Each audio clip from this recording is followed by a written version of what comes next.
Les événements de la fin du temps dans l'évangile de Luc au chapitre 21 et aussi l'évangile de Matthieu, le chapitre 24, les apôtres ont posé la question à notre Seigneur Jésus-Christ, voulant savoir quels sont les signes, les événements qui vont marquer la fin du temps et aussi le retour de notre Seigneur Jésus-Christ.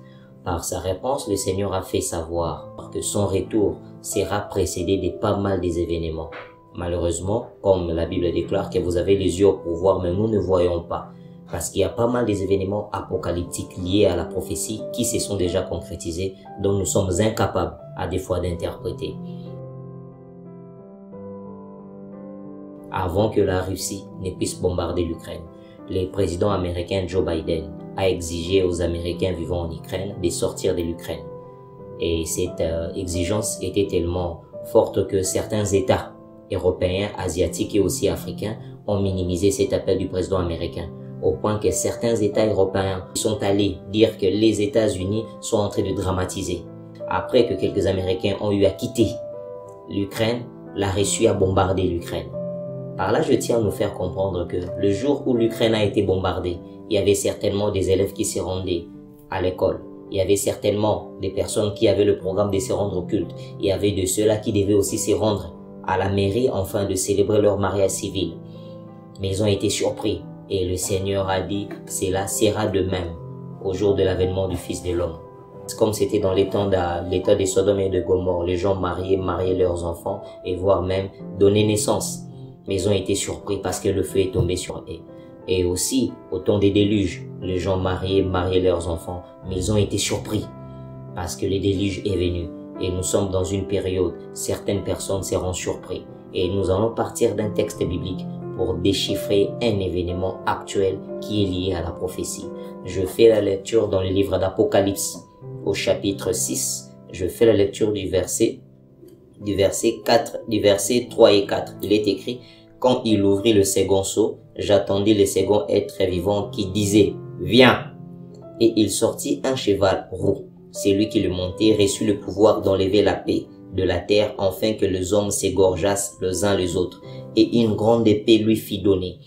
Ici, c'est une vision que l'apôtre Jean a eu à voir. Et dans cette vision, c'était l'ouverture du deuxième sceau. Et quand le deuxième sceau fut brisé, l'apôtre Jean a vu l'apparition d'une créature. Cette créature était sur un cheval. Et le cheval était de la couleur roux. Vous devez savoir déjà que le cheval représentait à l'époque le moyen de transport le plus rapide. Parce qu'il y avait des chameaux, il y avait des ânesses, il y avait aussi le cheval. C'était le moyen de transport le plus rapide. Donc cela veut dire un événement qui dans peu de temps va se propager au travers de l'humanité. Mais le problème c'est aussi la couleur roux. Parce que la couleur roux, c'est la couleur que nous appelons actuellement la couleur rouge feu. Lorsque le char de combat tire des obus, les flammes qui jaillissent de canon, c'est cette couleur-là qu'on appelle la couleur rouge feu.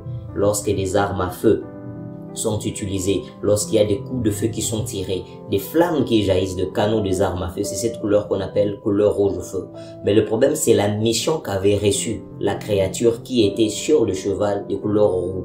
Il avait déclaré qu'on lui donna la mission pour enlever la paix au milieu des hommes, dans l'humanité.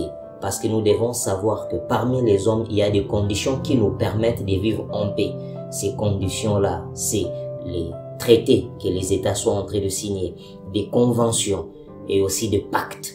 Parce que nous devons savoir sur le plan professionnel, sur le plan étatique, sur le plan régional, sur le plan continental, il y a des contrats, il y a des traités qui sont signés. Et ces traités, ces conventions permettent que des États puissent vivre en harmonie, en ayant des droits et des devoirs. Lorsque nous parlons de l'Union africaine, ce sont des États qui ont eu à signer une convention. Lorsque nous parlons de l'Union européenne, ce sont des États qui ont eu à signer une convention. Mais dans ce texte que nous sommes en train de voir, la Bible déclare que la paix sera enlevée.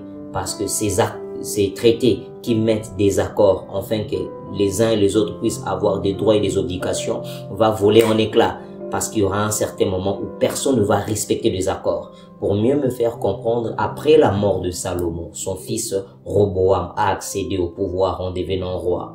Et il y avait aussi l'un des serviteurs de Salomon qui s'appelait Jéroboam, qui à l'époque où Salomon était vivant, s'était soulevé contre lui. Il avait pris la fuite. Lorsque Jéroboam a appris que Salomon venait de décéder, il est rentré en Israël pour essayer de traiter un accord avec le nouveau roi, le fils de Salomon. Et lorsqu'il lui a présenté cet accord, lui faisant comprendre que ton père nous a maltraités, nous sommes prêts à te servir à une seule condition, essaye de traiter cet accord avec nous. Le nouveau roi, le roi Roboam, a demandé un délai de 3 jours pour lui permettre de réfléchir. Et pendant les 3 jours, il a abordé les anciens. Les anciens lui ont dit, si tu cèdes à leurs exigences, ils te serviront. Mais il n'a pas voulu écouter le conseil des anciens. Il s'est tourné vers les jeunes qui ont grandi avec lui. Et les jeunes lui ont dit, non, ne cède pas parce que tu es roi. Montre plutôt de la dureté. Sois sévère. Et 3 jours après, lorsque Jéroboam et le peuple d'Israël sont venus voir le roi leur a parlé avec dureté, leur faisant comprendre qu'il ne cédera pas. Et à cause de cela, il y a eu des accords. Et partant de ce désaccord, Israël fut divisé en 2 États. Il y a le royaume d'Israël et le royaume de Juda. Voilà pourquoi la femme samaritaine a dit à Jésus, toi tu es juif, moi je suis samaritaine. Entre moi et vous, il y a mésentente. Pour parler qu'il y avait un seul peuple. Mais à cause d'un désaccord, un seul peuple s'est divisé de telle manière que 2 royaumes sont sortis d'un seul peuple qui sont les descendants d'Abraham. Parce que même dans l'actualité, rappelez-vous que l'État du Soudan, l'État africain du Soudan, a connu séparation en 2011, de telle manière qu'aujourd'hui nous avons les Soudans du Sud et nous avons l'autre Soudan. Ce n'est qu'un seul peuple, mais ils se sont divisés à cause de désaccords. Et lorsque nous voyons dans ce texte, nous sommes dans un monde où il y aura de désaccords. Avant que le président russe Vladimir Poutine puisse attaquer l'Ukraine, il a eu à tenir une conférence. Et dans cette conférence, il a informé l'opinion en disant que la Russie est l'un des rares États qui respectent les accords. Parce que nous sommes dans un monde où certaines nations ne respectent plus les accords. Il a fait savoir qu'il y a des accords qui ne permettent pas que des troupes étrangères puissent intervenir dans un État souverain. Mais il a fait savoir qu'en 2011, la force du Corne, cette force-là, ce sont des militaires français qui ont eu à intervenir en Côte d'Ivoire, de telle manière que même cette intervention a entraîné l'arrestation du président Laurent Gbagbo. Il a parlé des accords militaires qui font en sorte que lorsqu'un État est agressé, cet État doit avoir le moyen de se défendre. Mais lorsque la Libye fut attaquée, la Libye a connu ce qu'on appelle la zone d'exclusion aérienne. Donc la Libye n'a pas eu l'occasion de se défendre. Il a parlé de l'agression de l'Irak, faisant comprendre que des accords ont été violés. Or lui aussi, il va aller dans la même démarche. Il ne respectera plus des accords. Parce que, étant donné qu'il vit dans un monde où lui, il respecte les accords, pendant que les autres ne respectent pas les accords, il va aussi violer les accords. Et je vous le fais comprendre, si l'actualité nous fait comprendre que la Russie aujourd'hui viole certains accords, cela est biblique. Parce que la paix que nous avons sur base des accords que nous sommes en train de contracter, des conventions et de traités, va voler en éclats. Parce qu'il y a des éléments qui prouvent que la prophétie est en train de se réaliser. Frères et sœurs, si vous lisez la Bible dans le livre d'Apocalypse, chapitre 8, vous allez voir la 2e trompette. Lorsqu'on parle de la 2e trompette, l'apôtre Jean dit ceci, « Je vis quelque chose semblable à une montagne être embrasée par le feu et la chose être jetée dans la mer. Et le tiers de navires, le tiers de créatures avait disparu. Il n'a pas vu une montagne, mais quelque chose qui ressemble à une montagne être embrasée par le feu. La particularité de cette chose qui est embrasée par le feu, qui ressemble à une montagne, est que la chose fut jetée dans la mer. » Or, je tiens à vous informer que lorsque une fusée, une missile veut être lancée, ça se dresse d'abord comme une montagne. Et avant que cela ne soit lancé, ça s'embrase d'abord. Or, je vous tiens à vous informer qu'en 2015, la Corée du Nord a eu à fabriquer la bombe à hydrogène. La bombe à hydrogène, c'est cette bombe-là qui fait de l'hydrogène incombustible. Parce que même dans l'eau, il y a de l'hydrogène. La formule chimique de l'eau, que nous appelons H2O, parce que le H qui fait partie de cette composition, de cette formule, c'est ce qui représente l'hydrogène, parce que dans l'eau, il y a aussi l'hydrogène. Or, la Corée du Nord a fabriqué cette bombe ayant comme objectif de faire face à la plus puissante armée au monde, qui est l'armée américaine. Or, nous savons que l'armée américaine se déploie facilement au moyen de ce navire de guerre. Or, il a fabriqué cette bombe pour faire comprendre aux Américains que même lorsque vous allez déployer vos navires, mes armes feront que de l'eau deviendront. L'eau deviendra un combustible. Or, je tiens à vous faire comprendre que ce que l'apôtre Jean a vu aujourd'hui a une interprétation. Ce que la Bible déclare a eu une interprétation. Or, vous devez savoir que dans tout ce que Dieu a promis aux enfants d'Israël, toutes ces prophéties se sont réalisées et aucune de ces prophéties ne resta sans effet.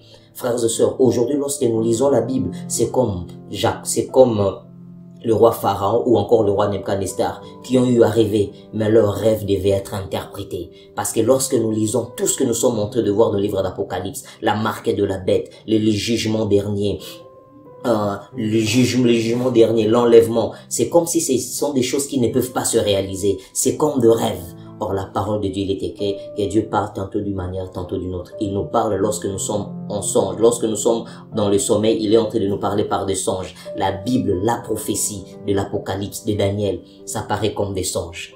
Mais lorsque nous interprétons, nous voyons que cela est en train de s'accomplir. Souvenez-vous que le jour où Joseph a vu ses frères se prosterner devant lui, la Bible déclare, il s'est souvenu que j'avais eu à rêver que mes frères se sont prosternés devant moi. Je prends cela comme illustration de la Bible. Lorsque nous lisons les Écritures, ça paraît comme un rêve. Mais lorsque ça se réalise, nous nous souvenons que Dieu a parlé.